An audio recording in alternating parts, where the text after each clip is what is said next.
o ọjọ́ mánigbàgbé ní ọjọ́ èní o ọjọ́ tí kábíyèsí wa Aláàfin ikú bàbá yèyé Kábíyèsí Ọ̀wọ́adé tí wọ́n fi ọmọ wa pàtàkì oníwà ìrẹ̀lẹ̀ agùntàṣọ́lò ọmọ tó ní ìwà tó dára kò sí ẹni méjì o tí wọ́n fi Ṣèyí Tinubu tí wọ́n fi jẹ oyè Ọ̀kanlọmọ tí gbogbo ilẹ̀ Yorùbá wa yìí ọjọ́ tó dára ni o ọjọ́ mánigbàgbé ni o tí Ṣèyí Tinubu àti gbogbo àwa olólùfẹ́ rẹ̀ tí a lè gbàgbé o èyí ló mú mi bá Kábíyèsí Aláàfin Ọ̀wọ́adé tí ikú bàbá yèyé tí mo tún bá ròde lénìí o láti wá kí lórí ètò wa àti kí Ṣèyí Tinubu wípé wọ́n kú oríire o Kábíyèsí Aláàfin ikú bàbá yèyé èkejì òrìṣà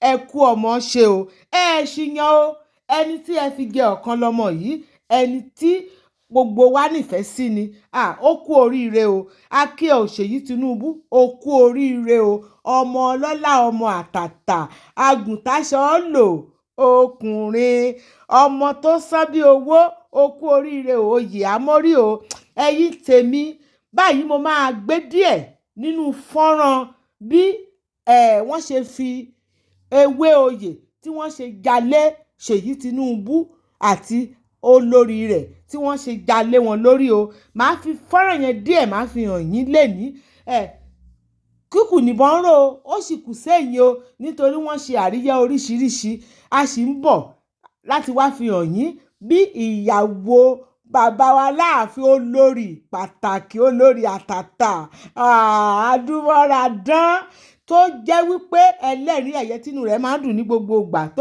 máa gbẹ́sẹ̀ ní ìkọ̀ọ̀kan tó máa rìn wá dáradára bó ṣe fi ẹsẹ̀ rajọ́ ní ibi tá ti fi ti Ṣèyí Tinubu tá ti fi jẹ oyè yìí a sì ń bọ̀ láti wá fi hàn yín àmọ́ ẹ jẹ́ ká fi díẹ̀ nínú fọ́nrán bí wọ́n ṣe já ewé oyè ẹ jẹ́ ká fi hàn yín báyìí lórí ètò wa yìí kí ẹ bá mi kí wọn o ẹ bá mi kí Kábíyèsí pé wọ́n kú ọmọ ṣe o kẹ́ẹ̀dẹ̀ kí Ṣèyí Tinubu àti ayaba rẹ̀ wípé wọ́n kú oríire o oyè Ọ̀kanlọmọ yìí á mọ́ wọn lórí o wọn ò ní ṣìlẹ̀tẹ̀ o wọn ò ní ṣìṣe o ayé ò ní rìdí wọn o ayé ò ní kó bá wọn o ẹ̀yin tèmi ẹ jẹ́ kí n gbé fọ́nrán yìí sí èmi olólùfẹ́ yín náà ni o ayaba Táíwò Adébáyọ̀ ọmọ Èkìtì aya ọmọ Èkìtì Èkìtì di méjì lọ́dọ̀ mi èjìrẹ́ òyì làkè ọba ọmọ ẹ jọ̀wọ́ ẹ jẹ́ ká pàdé ní comment section lẹ́yìn fídíò yìí. King of Boys of the Federal Republic, what the Alaafin of Oyo is about to do, conferring on Barrister Seyi Tinubu, the CEO and co-founder of Let's Start Pro Media Limited, the traditional honor of Okanlọmọ of Yoruba land. This is the conferment which the Alaafin, His Imperial Majesty, Okanlọmọ, King of Voice of the Federal Republic.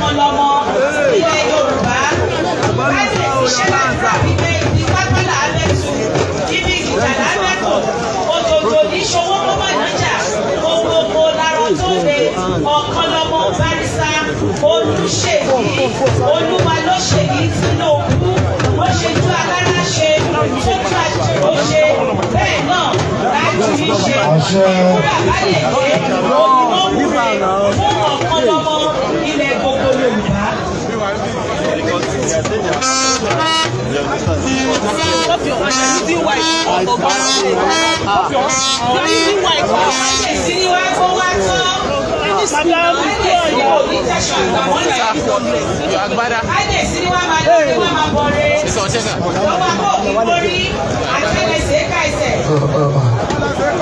Ọwọ́ ọ̀tá ò ní ká Ọ̀kanlọmọ ilẹ̀ Yorùbá.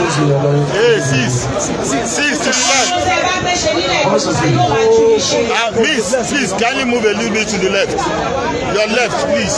Ó ti fẹ́ di bẹ́ẹ̀ o. Àṣẹ Kábíyèsí. Àṣẹ. Àṣẹ. Ó ti fẹ́ di bẹ́ẹ̀ o. Ó ti fẹ́ di bẹ́ẹ̀ o. Ó ti di bẹ́ẹ̀. Ọ̀kanlọmọ.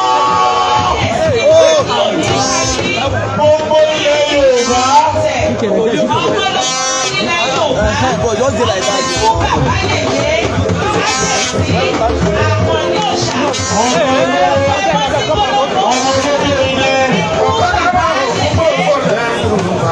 Ọ̀kànlọ́mọ gbogbo rẹ̀ Yorùbá o.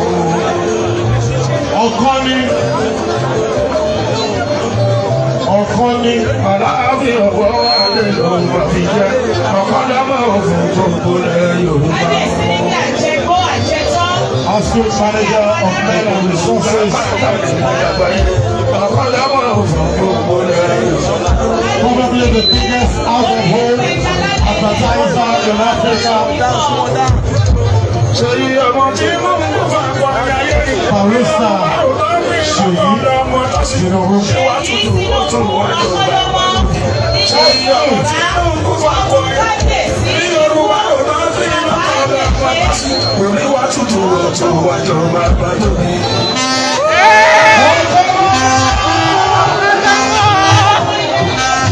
Barrister Seyi ní ti lọ́wọ́. Seyi ọmọ tí mo ń fọ ọmọ ìgbàyè.